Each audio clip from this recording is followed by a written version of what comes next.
In March 1997, a geologist named Michael de Guzman boarded a helicopter over the Indonesian jungle. He was flying toward a gold project that had transformed a tiny Canadian mining company into a market sensation worth more than 6 billion Canadian dollars. He never reached the site. De Guzman disappeared from the aircraft, and his death was officially ruled a suicide.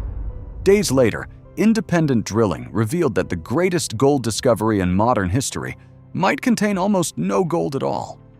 More than 6 billion Canadian dollars in market value was about to vanish, and almost 30 years later, no one has ever been criminally convicted for the fraud. In the spring of 1993, Bre-X Minerals acquired an interest in a remote exploration property near the Busang River in East Kalimantan, on the Indonesian side of Borneo. Bre-X was not a mining giant. It was a small Canadian company led by stock promoter David Walsh. Vice President of Exploration John Felderhof oversaw the geological program at senior level, while Michael de Guzman became the chief geologist closely associated with the work at Busang. Dense jungle surrounded the drilling camp. Core extracted from the ground had to be logged, crushed, prepared, and sent for assay, the laboratory process used to measure how much gold a sample contains. Beginning in January 1994, Bre-X announced encouraging results. In September, the company said 22 of 31 completed drill holes had intersected significant widths of gold mineralization. By May 1995, drilling at Busang was producing the positive results that would soon drive estimates sharply upward. Then the numbers began to accelerate. In October 1995, an estimate associated with engineering consultant Kilbourne placed the central zone at more than 2.75 million ounces. In February 1996, that figure rose to nearly 15 million. In April, the total Busang estimate reached 24.87 million. By June, it was 39.15 million. In July, 46.92 million. And in December, 57.33 million ounces.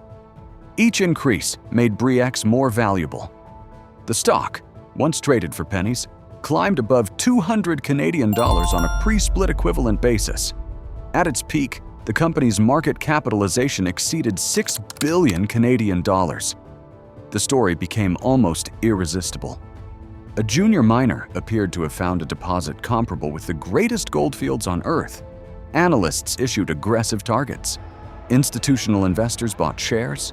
Major mining companies wanted access. The Indonesian government became involved in deciding who would develop the property.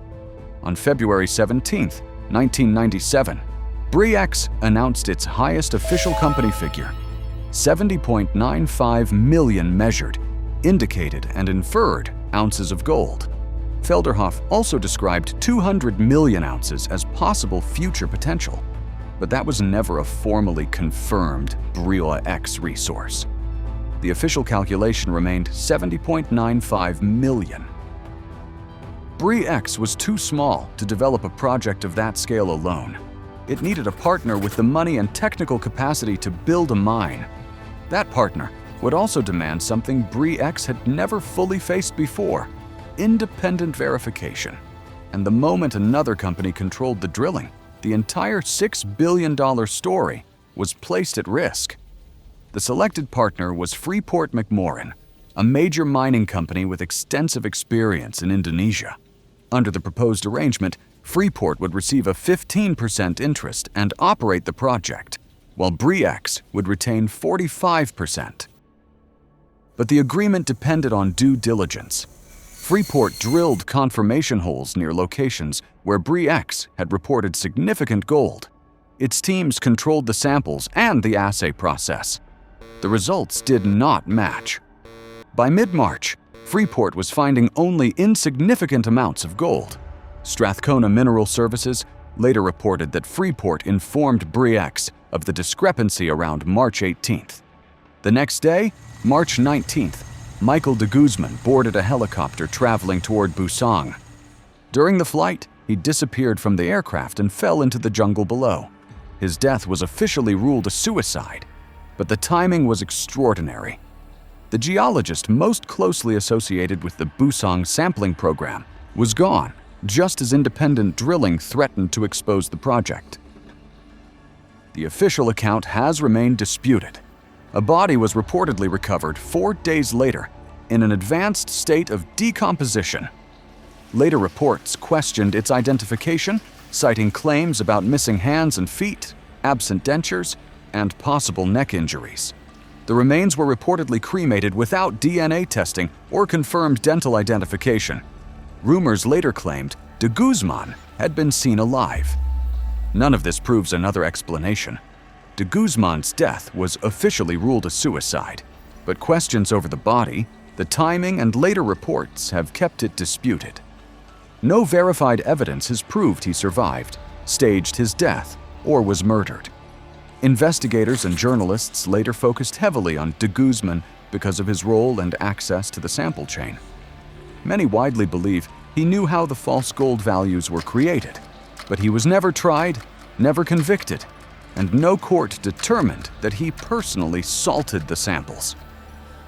On March 26th, Freeport announced that 7 confirmation holes had been drilled, and the available analyses indicated insignificant amounts of gold. Bre-X simultaneously disclosed a strong possibility that its resource had been overstated because invalid samples and assays had been used. The stock collapsed. More than 80% of its value disappeared in one session.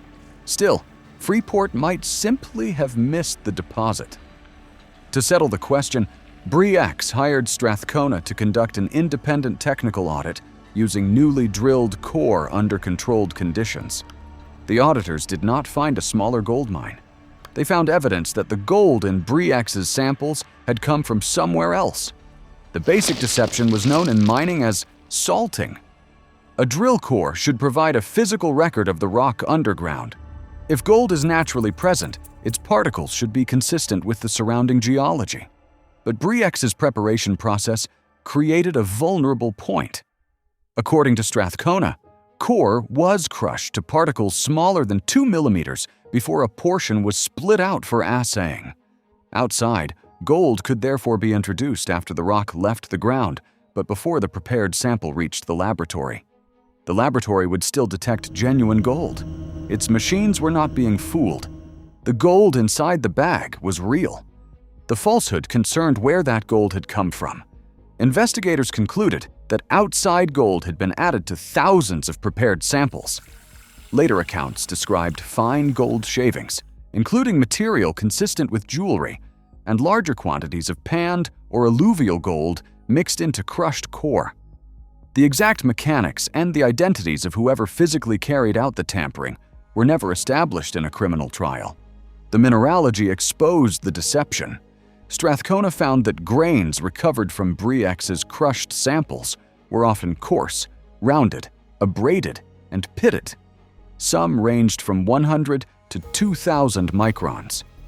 Their composition and gold-rich outer rims were consistent with alluvial gold that had remained near the surface long enough for silver to leach from the outside. That was not what auditors expected from the claimed hard rock deposit.